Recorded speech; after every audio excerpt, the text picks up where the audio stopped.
اللہ عز و جل ارشاد فرماتا ہے، اے محبوب، تم سے حیض کے بارے میں لوگ سوال کرتے ہیں، تم فرما دو وہ گندی چیز ہے۔ تو حیض میں عورتوں سے بچو اور ان سے قربت نہ کرو جب تک کہ وہ پاک نہ ہو لیں، اور جب پاک ہو جائیں ان کے پاس اس جگہ سے آؤ جس کا اللہ نے تمہیں حکم دیا۔ بے شک اللہ دوست رکھتا ہے توبہ کرنے والوں کو اور دوست رکھتا ہے پاک ہونے والوں کو۔ حضرت انس بن مالک رضی اللہ تعالی عنہ فرماتے ہیں کہ یہودیوں میں جب عورت کو حیض آتا تو اسے نہ اپنے ساتھ کھلاتے نہ اپنے ساتھ گھروں میں رکھتے۔ صحابہ کرام نے نبی کریم صلی اللہ علیہ وآلہ وسلم سے سوال کیا، اس پر اللہ تعالیٰ نے ارشاد فرمایا، جمع کے سوا ہر شے کرو۔ اس کی خبر جب یہودیوں کو پہنچی تو کہنے لگے، نبی کریم صلی اللہ علیہ وآلہ وسلم ہماری ہر بات کے خلاف کرنا چاہتے ہیں۔ کچھ صحابہ کرام نے نبی کریم صلی اللہ علیہ وآلہ وسلم کے پاس آ کر عرض کی کہ یہود ایسا کہتے ہیں تو کیا ہم ان سے جمع کریں یا پوری مخالفت ہو جائے؟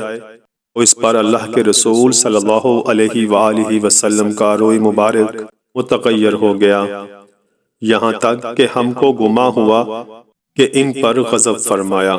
جب وہ صحابہ کرام چلے گئے اور ان کے بعد دودھ کا ہدیہ نبی کریم صلی اللہ علیہ وآلہ وسلم کے پاس آیا، نبی کریم صلی اللہ علیہ وآلہ وسلم نے آدمی بھیج کر ان کو بلوایا تو وہ سمجھے کہ حضور صلی اللہ علیہ وآلہ وسلم نے ان پر غضب نہیں فرمایا تھا۔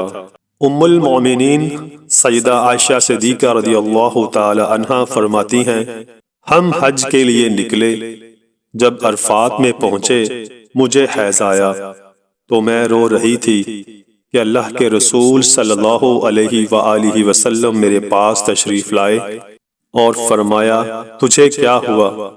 کیا تو حائض ہوئی؟ میں نے عرض کی، ہاں۔ فرمایا کہ یہ ایک ایسی چیز ہے جس کو اللہ تعالیٰ نے بناتے آدم پر لکھ دیا ہے، تو سوائے خانہ کعبہ کے طواف کے سب کچھ ادا کر جیسے حج کرنے والا ادا کرتا ہے۔ عروہ سے سوال کیا گیا، حیض والی عورت میری خدمت کر سکتی ہے؟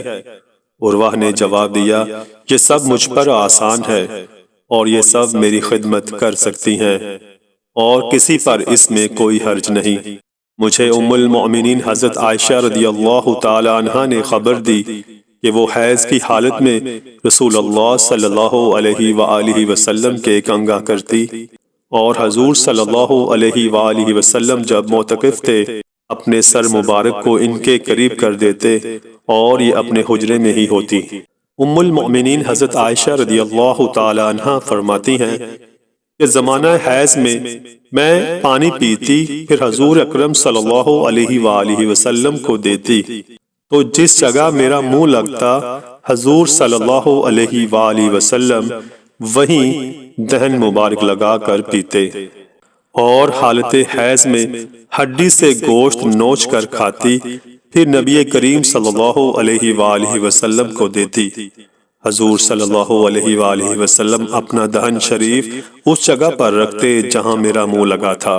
حضرت عائشہ رضی اللہ تعالی عنہا سے مروی ہے کہ میں حیض میں ہوتی اور نبی کریم صلی اللہ علیہ وآلہ وسلم میری گود میں تکیہ لگا کر قرآن پڑھا کرتے۔ حضرت عائشہ رضی اللہ تعالی عنہا روایت کرتی ہیں کہ حضور صلی اللہ علیہ وآلہ وسلم نے مجھ سے فرمایا کہ ہاتھ بڑھا کر مسجد سے مصلی اٹھا دینا۔ عرض کیا، میں حیض میں ہوں۔ فرمایا، تیرا حیض تیرے ہاتھ میں نہیں ہے۔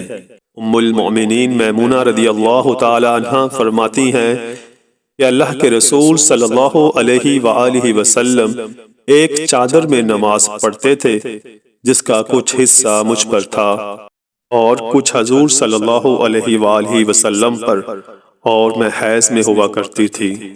حضرت ابو ہریرہ رضی اللہ تعالی عنہ سے مروی ہے کہ رسول اللہ صلی اللہ علیہ وآلہ وسلم نے فرمایا کہ جو شخص حیض والی عورت سے یا عورت کے پیچھے کے مقام میں جمع کرے یا کاہن کے پاس جائے، اس نے کفر کیا اس چیز کا جو محمد صلی اللہ علیہ وآلہ وسلم پر اتاری گئی۔ روزین کی روایت ہے کہ معاذ بن جبل رضی اللہ تعالی عنہ نے عرض کی، یا رسول اللہ صلی اللہ علیہ وآلہ وسلم، میری عورت حیض میں ہے تو میرے لیے کیا چیز اس سے حلال ہے؟ فرمایا، ناف سے اوپر اور اس سے بچنا بہتر ہے۔ ابن عباس رضی اللہ تعالی عنہ سے مروی ہے کہ رسول اللہ صلی اللہ علیہ وآلہ وسلم نے فرمایا، جب کوئی شخص اپنی بیوی سے حیض میں جمع کرے تو نصف دینار صدقہ کرے۔ اگر کپڑا حیض کے خون سے آلودہ ہو جائے تو اسے کھرچے پھر پانی سے دھوئے، اب اس میں نماز پڑھ سکتا ہے۔ اللہ تعالیٰ سے دعا ہے کہ ہم سب کو دین سمجھنے کی توفیق عطا فرمائے، آمین۔